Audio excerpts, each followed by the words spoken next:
There are quiet moments that betray us. The hours between midnight and morning when the noise fades and memory begins to stir. You lie still, yet your mind begins to move, drifting not toward tomorrow, but backward, back to decisions that can't be undone, back to a version of yourself that still feels guilty. You know that thought, the one that creeps in when the world turns silent. What if I hadn't said that? What if I hadn't left? What if I had been better? Sometimes these thoughts arrive softly. Sometimes they hit like a wave. Either way, they remind you that time might move forward, but emotion doesn't always follow. I am a cognitive narrator, and my purpose is to understand the architecture of our inner life, to map the landscapes beneath emotion and thought. My role is not to erase guilt, but to explore it gently, to see what it really is beneath the surface story. Guilt, at its essence, is a signal. It tells us something about what we value, but for many of us, that signal becomes distorted, stretched over decades, looping endlessly, until it transforms into a permanent ache. We begin to live as though the past is still happening. If we could look inside the human mind, we might see that guilt is not a fixed feeling. It's a system. It's memory intertwined with morality, emotion fused with identity. And once embedded, it can feel less like a moment and more like a universe we can't escape. So, how does this happen? Why do past mistakes live so vividly inside us, so long after they've lost relevance to the present? To answer that, imagine that the human mind is like a courtroom, a constantly running tribunal where your experiences are collected, analyzed, and judged. Every action is archived as evidence. Every feeling, every mistake is called as a witness. The past sits there on the stand, and your present self is the judge, trying over and over to determine what you deserve.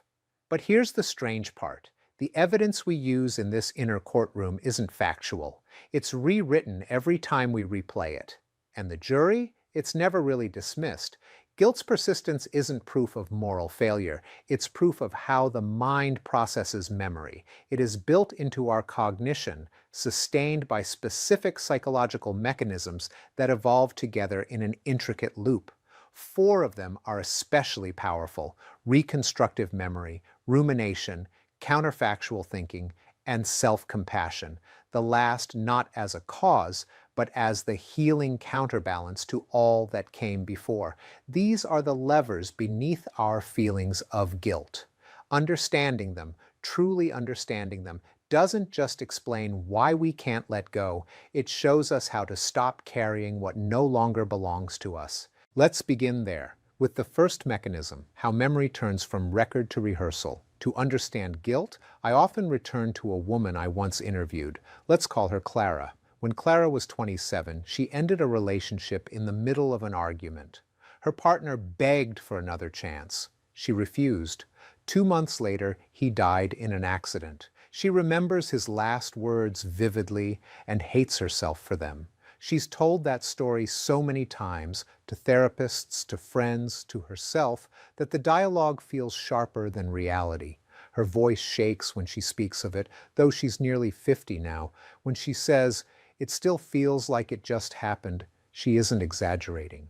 Every time we recall an event, our brain doesn't simply retrieve it, it reconstructs it. Memory is not a recording, it's an act of creation. The brain recalls fragments, visuals, sounds, emotions from different regions, the hippocampus, the neocortex, the amygdala. It then assembles those pieces into a coherent story, but the emotional context of the present moment seeps into the reconstruction. So when Clara recalls that night, she's not replaying it, she's rewriting it. Her guilt paints in harsher tones. Her awareness now injects foresight that her younger self never had. The past self had no knowledge of what was coming, but the present mind cannot forget it. Each recollection becomes an updated version, shaped, edited, embellished by emotion. In this way, memory is not archival, it's cinematic. And the director is always our present state of mind. Guilt alters the story script every time we open it. It minimizes moments of innocence, exaggerates small moral failures, and erases circumstance.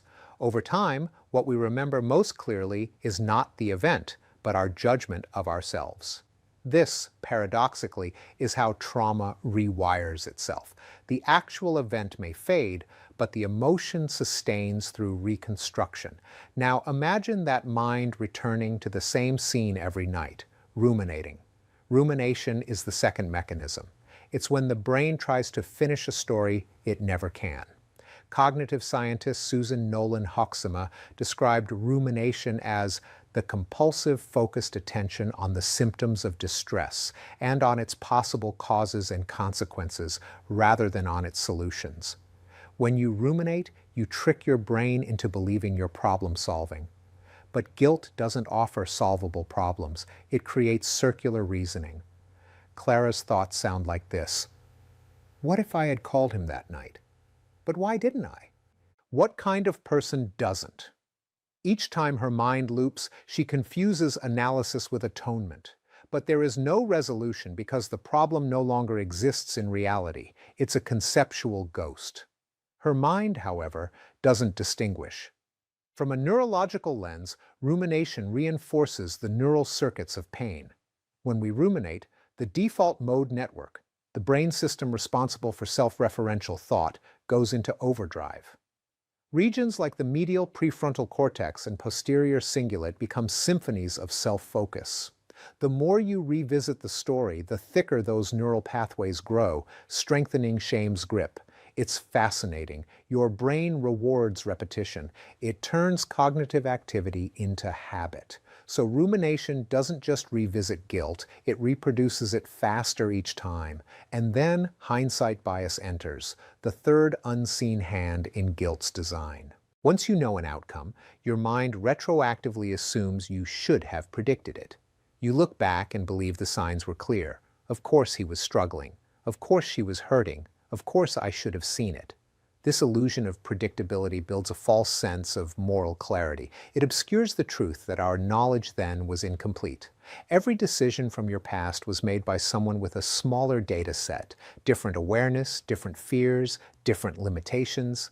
Yet hindsight flattens complexity into certainty. You should have known. And thus, memory becomes evidence, rumination the lawyer, and hindsight the judge. No wonder we feel condemned. But there's one more element, the reason guilt becomes sticky rather than instructive: emotion's feedback loop. Emotion doesn't just follow thought, it also drives it. Each time Clara revisits her memory, she triggers an emotional sensation that convinces her the thought is important. The body reinforces the story with physical truth: tight chest, racing heart, a drop in the stomach. This is emotional reasoning. I feel it, therefore it must be true.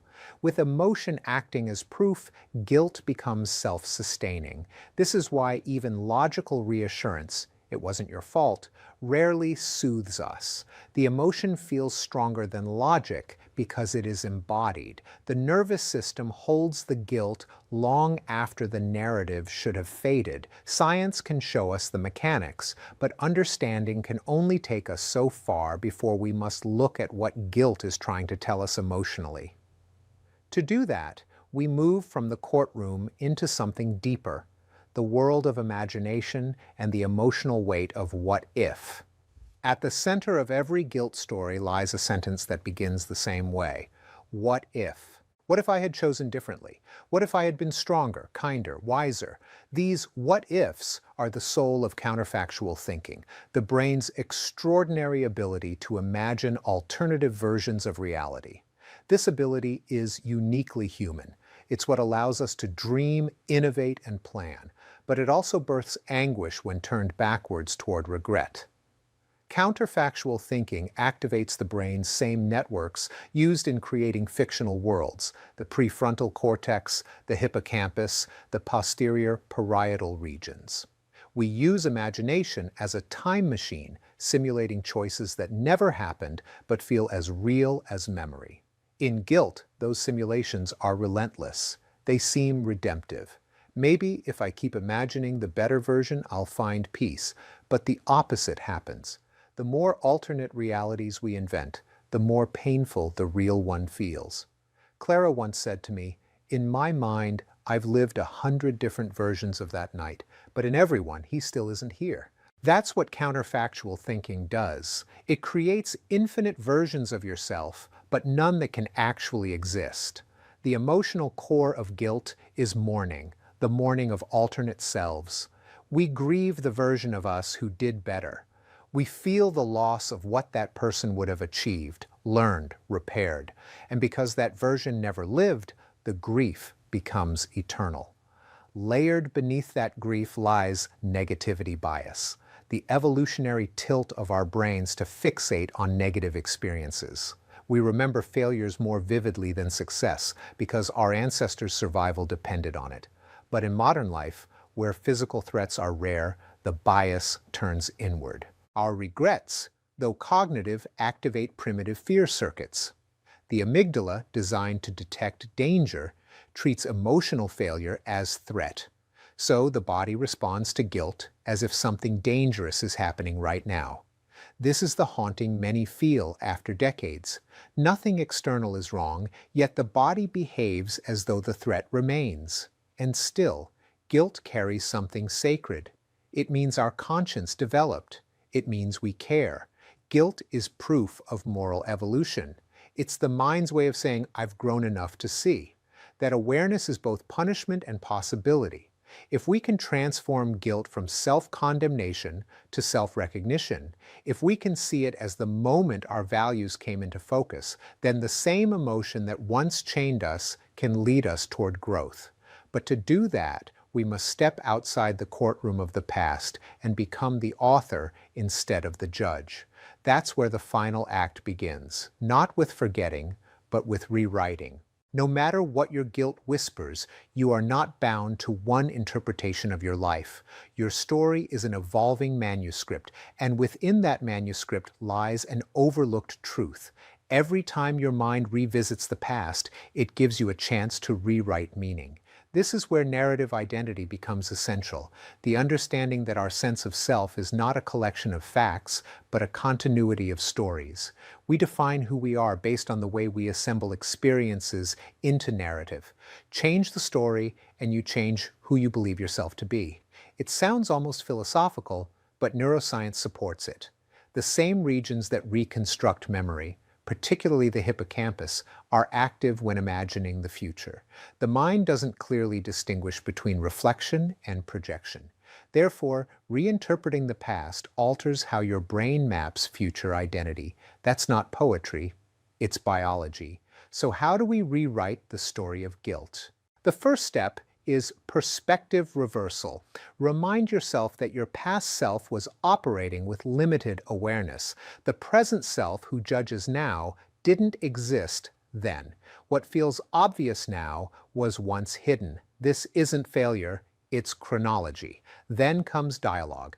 Imagine your younger self sitting across from you. You can see their posture, their uncertainty, their fear. Speak to them as you would to someone you love. The past is not gone. It's an emotional echo waiting to be understood. Say, "I see why you made that choice. You didn't know what would follow. You were surviving in the only way you could." This is the practice of self-compassion.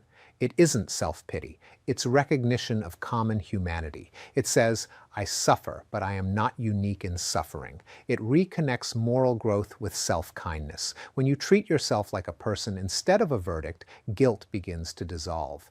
The next step is integration. In therapy, this might mean re-narrating traumatic memories so they align with present identity.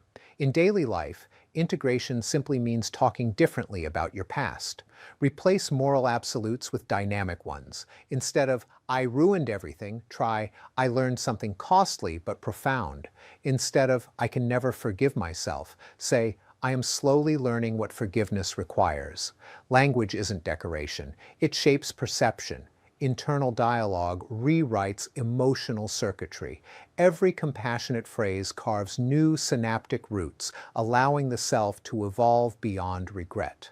Finally, practice radical acceptance. This doesn't mean approval of the past. It means ending the argument with reality. When you accept what happened fully, guilt loses its anchor. Resistance is what keeps it alive. Radical acceptance says, I cannot change what I did, but I can transform what it means. This, truly, is freedom. Clara reached that point one morning after years of guilt. She was walking along a pier near her home when the memory surfaced again. But this time, something was different. She thought, he deserved better than I could give then. But I've learned, and I love him enough now to stop punishing the person I was. That moment wasn't cinematic, it was quiet, but it was evolution. The body softened, the breath settled. The guilt didn't vanish, but it stopped ruling her. That's what healing truly looks like. The emotional verdict rescinded, replaced not by denial, but by understanding. In time, guilt becomes gratitude for the growth it forced. You remember the pain, but not as proof of wickedness. You remember it as evidence that you cared enough to feel remorse and strong enough to transcend it. To complete this process, try one reflective practice. Write a letter, not of apology, but of closure. Write it to your past self. Tell them what they couldn't know then. Thank them for carrying you this far. Tell them the trial is over. You will take it from here. That small act, repeated with sincere awareness, rewires the self-narrative toward wholeness. Because guilt, when integrated, is no longer punishment. It becomes wisdom. And that wisdom speaks through a different voice, quieter, gentler. It says, you did not know better, but you do now. Move forward with that knowledge and let compassion be your justice. This is how we stop feeling guilty about the past, not through forgetting, but through remembering differently. The past remains, but the meaning changes. You are not sentenced by your story. You are its author. If guilt is haunting you tonight, I invite you to step into the metaphor one last time. Picture the courtroom of your mind. The air is heavy. The familiar trial has begun again.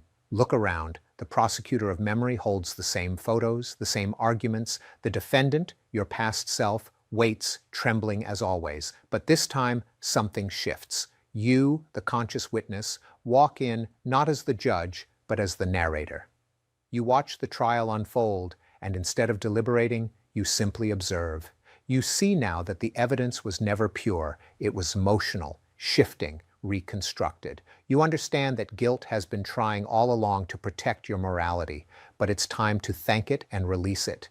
You stand, not to condemn, but to close the proceedings. You whisper, case dismissed. The sound echoes through your thoughts like a liberation. In that stillness, something new emerges. Not erasure, but peace. Because to stop feeling guilty about your past does not mean to forget it. It means to contain it within a larger narrative of understanding. Your pain was evidence of care. Your guilt was evidence of conscience. But neither was meant to be a life sentence. So when you turn off this video and return to your evening, remember this. The mind remembers, but it can also reconstruct. The same power that creates guilt can create healing. If this journey resonated, you are welcome here, in this community where we explore together the cognitive mysteries of being human. There's no shame in reflection, only awareness, compassion, and growth. This has been the architecture of guilt and the gentle map out of it. You are both the remembrance and the renewal, and you are allowed to forgive the ghost of who you were.